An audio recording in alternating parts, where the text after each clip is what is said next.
how did you get started with this language school? So before you started franchising, did you run a couple of centers on your own? Tell us about kind of how the business was prior to franchising. What was the thought process between opening more locations, corporate owned, versus now franchising the business? And what was kind of the thought process and what were some of the benefits of the reasons that led you to say we want to expand through franchising? What type of team and support system have you put in place to now support your franchisees, and how do you support your franchisees? What's your vision for the brand over the next 3 to 5 years? Where do you see the brand going and what are your goals? We're here at the IFA convention, and who am I with today? I'm André Belz. I'm a founder and CEO of a language school in Brazil, Rockefeller Language Center, and we have 102 locations. So you've come from Brazil to the IFA convention here, and how did you get started with this language school? Well, in Brazil, there is a lack of people need to learn English, actually, because we mainly speak Portuguese and just like 2 or 3% of the population speak English, which is the world language. So we have lots of language schools, brands down there in Brazil. This educational franchise system in Brazil is very strong, and so that's why we decided to have this business. That's great. And so before you started franchising, did you run a couple of centers on your own? Tell us about kind of how the business was prior to franchising. We just started our first school when I was younger. I was a foreign exchange student in the United States. So when I went back, and me and my partners, we decided that we wanted more people in Brazil to learn the language. We decided to open this first school, and we ran this first school, and it was a good business. So we decided to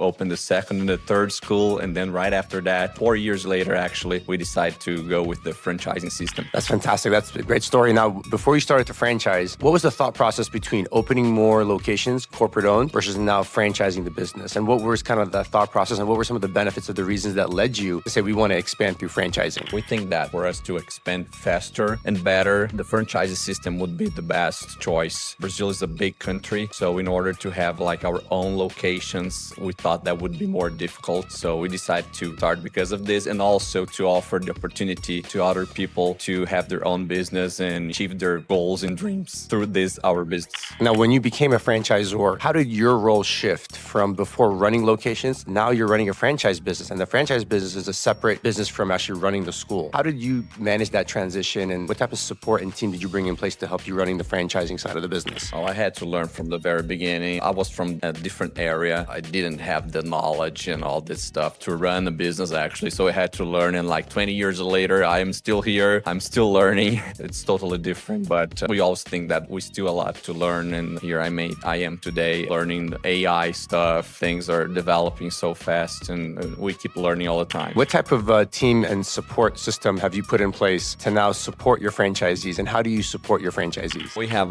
102 locations. We have around 60 people in our headquarters, and we have all kinds of support, marketing, sales. We have our FBCs. We have the educational part, which we are a school, so we have all this products and methodology, people working. We have technology guys. What else? We have different kinds of people working with us today. What's your vision for the brand over the next 3 to 5 years? Where do you see the brand going, and what are your goals? We still want to grow. We think that we can reach at least 300 or 400 locations in Brazil. AI is a challenge and also an opportunity today for us because we teach language, and AI is coming with all kinds of translators and stuff. But we feel that people still need to learn the language. They will have lots of different experiences if they really know how to speak the language in order, instead of just having a translator or things like that. So adapting the model to incorporate AI, but still promoting language and growth. Do you see yourself expanding outside of Brazil? We don't know about that yet. Our intentions first is just to expand in Brazil. But once you have like online opportunities, then you don't have the geographic barriers anymore. So we think that we could do something abroad, but for now, we're still thinking about Brazil. And for those that are out there that are great, they have a business, existing business, and they're considering how do I grow my business, and they're exploring franchising as a vehicle to now expand, what advice would you give them to explore franchising? Franchising in Brazil is pretty big. We have now over 3,000 brands in Brazil. People always ask me that, and I always tell them that, first of all, all, they need to have a business that they will like to do that. I would like to have a restaurant. I can see myself working with restaurants, for example,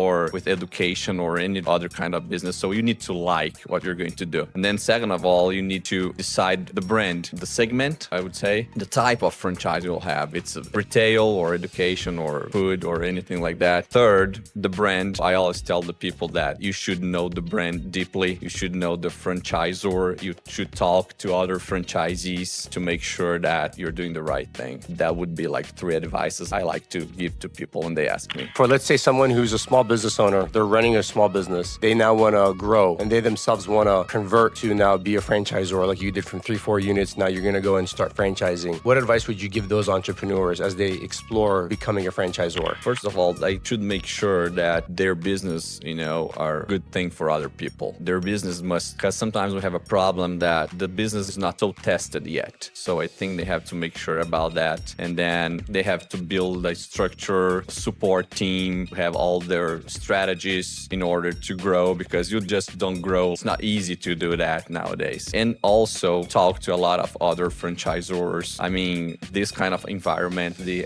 IFA, or in Brazil, the ABF, which is the Brazilian Franchising Association, you be in this kind of environment, learning how to do these things. I think it's very important. I appreciate all your insights. Congratulations on all your success, and we look forward to seeing you to continue to grow. Thank you.